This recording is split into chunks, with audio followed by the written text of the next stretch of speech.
આરોગ્ય વિભાગની વધુ એક ગંભીર બેદરકારીનો પર્દાફાશ થયો। પતરાના શેડમાં ચાલતી હોસ્પિટલને કરાઈ પીએમજેવાય હેઠળ એમ્પાલ। ખેડાના મહેમદાવાદની વેદ સ્પેશિયાલિટી હોસ્પિટલ પર પ્રશાસનના 4 હાથ। મહેમદાવાદની ખાતરજ ચોકડી પાસે આવેલી છે વેદ મલ્ટી સ્પેશિયાલિટી હોસ્પિટલ અને આ મલ્ટી સ્પેશિયાલિટી હોસ્પિટલ ચાલે છે પતરાના શેડ નીચે।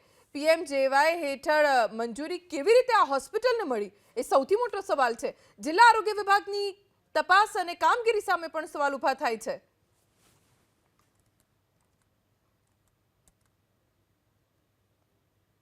મહેમદાવાદની વેદ હોસ્પિટલ જે વિવાદમાં આવી છે, કહી શકાય કે જે રીતના સરકારી સહાયો અહીં આગળ મળતી હોય છે, પરંતુ આ જે હોસ્પિટલ છે તે ક્યાંક ને ક્યાંક પતરાના શેડ નીચે ચાલી રહી છે। તમામ અહેવાલને લઈ અહીં આગળ જે તંત્ર છે તે પણ દોડતું થયું છે। મહત્વની બાબત છે કે તંત્રના અધિકારી અહીં આગળ તપાસ અર્થે આવ્યા છે, તેમની સાથે વાત કરીશું। શું નામ છે સાહેબ તમારું? ડોક્ટર સંજય રાણા। સાહેબ, અત્યારે તમે તપાસમાં આવ્યા છો, શું તપાસમાં ખુલ્યું? હજી તપાસ ચાલુ છે। તપાસનો સંપૂર્ણ અહેવાલ અમે જિલ્લા કક્ષાએ રજૂ કરીશું। સાહેબ, એવું કે દર વખત મીડિયા જ જગાડે તંત્રને? તમારી પોતાની કોઈ નૈતિક જવાબદારી?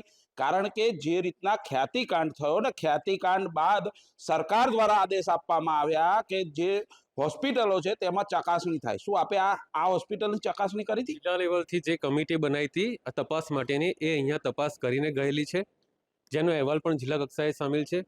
એ તપાસની અંદર બીજા તાલુકામાંથી અધિકારીઓ નિમેલા હતા। બરાબર સાહેબ, ચોક્કસ એ વાત જણાવો કે આ હોસ્પિટલ જે છે તે પતરાના શેડમાં ચાલે છે, શું આ ચાલી શકે?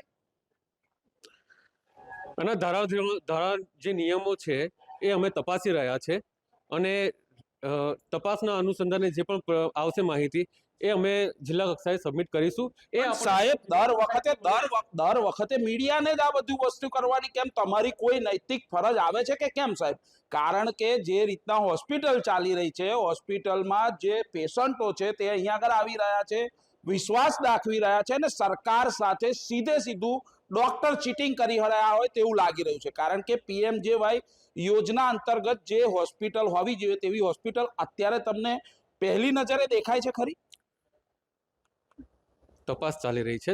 પહેલી નજર છેલ્લી નજરની કમિટી બની છે, કમિટી બનીને તપાસનો અહેવાલ આપશે। આપને વિનંતી છે કે જિલ્લા કક્ષાએથી તમને બધી માહિતી મળી રહેશે। અમે તપાસનો રિપોર્ટ જિલ્લા કક્ષાએ આપવો પડશે। સાહેબ, તમે અહીં આગળ કેટલા ટાઈમથી નોકરી કરો છો? તમે આ જગ્યાએ અગાઉ કોઈ તપાસ જ નથી કરી સાહેબ? આ છેલ્લા 3-4 મહિનાથી રિનોવેશનનું કામ ચાલે છે। અગાઉ આ હોસ્પિટલ જ્યારે બિલ્ડિંગ કમ્પ્લીટ હતી ત્યારે અમે તપાસ કરેલી છે અને એ સમય દરમિયાન બધા ડોક્યુમેન્ટ્સ કે પીએમજેના હોસ્પિટલ્સ માટે અમને જે પણ અપ્રુવલ લીધેલા છે એ લીધેલા છે। અત્યારે તપાસ કરવા માટે અમે ફરી આવી રહ્યા છીએ।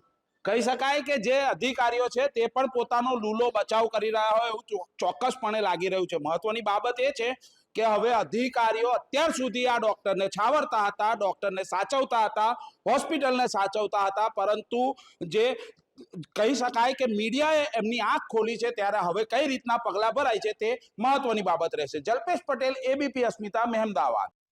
ખાતરજ ચોકડી પાસે આવેલી વેદ મલ્ટી સ્પેશિયાલિટી હોસ્પિટલ, જ્યાં અત્યારે એબીપી અસ્મિતાની ટીમ પહોંચી છે અને ખાસ કરીને પીએમજેએવાય યોજના એટલે પ્રધાનમંત્રી જન આરોગ્ય કલ્યાણ યોજના હેઠળના જે લાભો મળવા જોઈએ દર્દીઓને તે લાભો અહીંયા આપવામાં આવી રહ્યા છે। આવા સંજોગોની અંદર અહીંયા જે ડૉક્ટર છે તેમની સાથે જ સીધો સંપર્ક કરવાનો પ્રયાસ કરીશું અને તેમને પૂછીશું કે તેમનું શું કહેવું છે જે પ્રમાણેનો વિવાદ ઊભો થયો છે। આપ શું કહેશો, શું જે આખી હોસ્પિટલ અત્યારે પતરામાં ચાલી રહી છે, યોજનાઓનો લાભ દર્દીઓને મળી રહ્યો છે તે પ્રકારની પણ એક વાત છે, શું સત્ય છે? એમાં એવું છે કે અમારી હોસ્પિટલનું રિનોવેશન ચાલી રહ્યું છે। પતરામાં સ્ટ્રક્ચર એન્જિનિયરની એની કરીને જે હાઇટ પ્રમાણે હેવી શેડ છે, જે બધા ફેક્ટરીઓમાં છે એ રીતના શેડ બનાવેલા છે અને આ ટોટલ પ્રોપર મજબૂત છે। પતરાનો શેડ કે એવું નથી, પતરાનો ખાલી ઉપર છે, ફાયરનું એનું પ્રોપર અમે લીધું છે, જીપીસીબી છે, બધું જ આપણી જોડે છે। એટલે પતરાનો શેડ એવું વસ્તુ નથી। આપણે પ્રોપર જે એના નીતિ નિયમો છે આયુષ્માનના એ પ્રમાણે જ અમે કામ કરી રહ્યા છીએ। કયા કયા નીતિ નિયમો છે જેનું પાલન કરીને આ હોસ્પિટલને મંજૂરી મળી એવું આપનું કહેવું છે? આપણે એક તો સૌથી પહેલાં ફાયર એફએસપીએ લીધેલું છે, જીપીસીબી લીધેલું છે, પછી આપણે ઓટીની પ્રમાણેની કન્ડિશન હોય એ મેન્ટેન કરીએ છીએ. આઈસીયુમાં બેડ વચ્ચેના અંતર રાખીએ છીએ, બરાબર. મેલ ફિમેલ અલગ રાખીએ છીએ અને ટોયલેટ બાથરૂમ અલગ રાખીએ છીએ. ફાયરનું પ્રોપર એ છે, ERBનું લાયસન્સ છે, PNDTનું લાયસન્સ છે. લાભાર્થીઓ છે એની જોડે કોઈ રૂપિયા લેવામાં નથી આવતા. બહાર પણ એ લોકોનો રિપોર્ટ હોય એ પણ પાછા આપવામાં આવે છે. એ બધા જ આપણે નિયમોનું પાલન કરીએ છીએ. સાથે જો વાત કરવામાં આવે તો PMJAY યોજના છે, જે પ્રધાનમંત્રી જન આરોગ્ય માટે બનેલી યોજના છે. તેના લાભ માટે કયા કયા નીતિ નિયમો બનાવવામાં આવ્યા છે અને કયા કયા નીતિ નિયમોનું પાલન અહીંયા થઈ રહ્યું છે? આરોગ્ય વિભાગનું શું કહેવું છે? આમાં એવું છે, નીતિ નિયમોમાં જે PMJAY છે, બજાજ કંપની છે, એ ખાસ કરીને શું જોતી હોય છે કે એ લોકો પેશન્ટ જોડે કોઈ રૂપિયા લેવામાં આવે કે નહીં. પહેલી વસ્તુ, પેશન્ટને સારવાર કેવી મળી, પેશન્ટનું ઓપરેશન કેવું થયું, પેશન્ટનું સક્સેસ રેટ કેટલો છે. એ સિવાય જે સર્ટિફિકેશન છે, જે મેં તમને જણાવ્યું કે ફાયર છે, GPCB છે, આ 2 મેઇન હોય છે. પછી OT રજિસ્ટર છે, OTના ઇમ્પ્લાન્ટ બિલ છે, ઓટોક્લેવનું રજિસ્ટર છે.